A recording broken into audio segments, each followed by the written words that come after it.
పంట పెట్టబడితే ఏమైందని మాట్లాడతాను. ఆయనకి ఎందుకు వేసారు? ఎవడే వేసిండు కుత కైకులు. ఆయన ఉంటే వదిలిపెట్టాం. ఆయన ఉంటే వదిలిపెట్టరు. 9 సంవత్సరాలు ఏమన్నా నీళ్ళు వెనకొచ్చింది. అరుచుకోలాడతాను నీళ్ళు కాలం అన్ని అంటే ఉన్నాయి.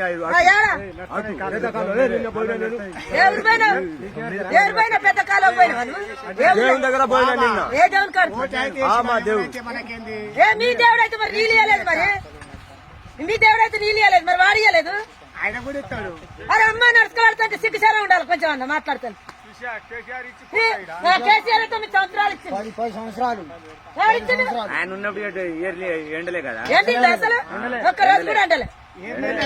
ఇప్పుడు అమ్మ నడుచుకోలాడుతా కూలీ పోయిన పైసలు రోజు 200 కూలీ పోయిన పైసలు 1500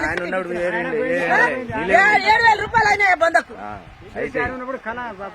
కేసీఆర్ ఉన్నప్పుడు ఎంత ఆనందం. బెంకిరాని వాళ్ళు గెలిచి నీళ్ళు లేకుండా మమ్మల్ని అమ్మ నడుచుకోలాడుతాడు. ఎవడేం చేస్తాడు? రేవంత్ రెడ్డి కేసీఆర్ పెట్టిండు. అది కేసీఆర్. ఈ రేవంత్ రెడ్డి కలిసి నీళ్ళయి 7 రోజులు 1 నెల అయితే పీకినా 100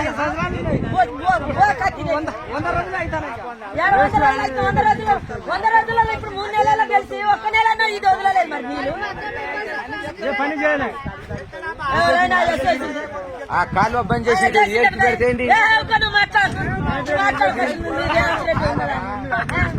కాలువలు బంద్ చేసి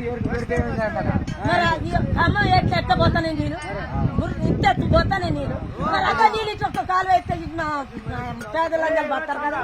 పేదలందరూ బతుకుతారు కదా. పేదలందరూ బతుకు. నేను అమ్మాయి నడుచుకోలాడుతున్న రోజు 200 కూలి చేసి ఇప్పుడు 7,000 రూపాయలు దానికి ఇచ్చిన 4,000 5,000. ఇప్పుడు ఆ జెసిబి లేకుంటే మేము ఎట్లా పంటలు నాశనమేనా? ఎందుకు గెలిచిండా ఇటుకొచ్చిండప్ప.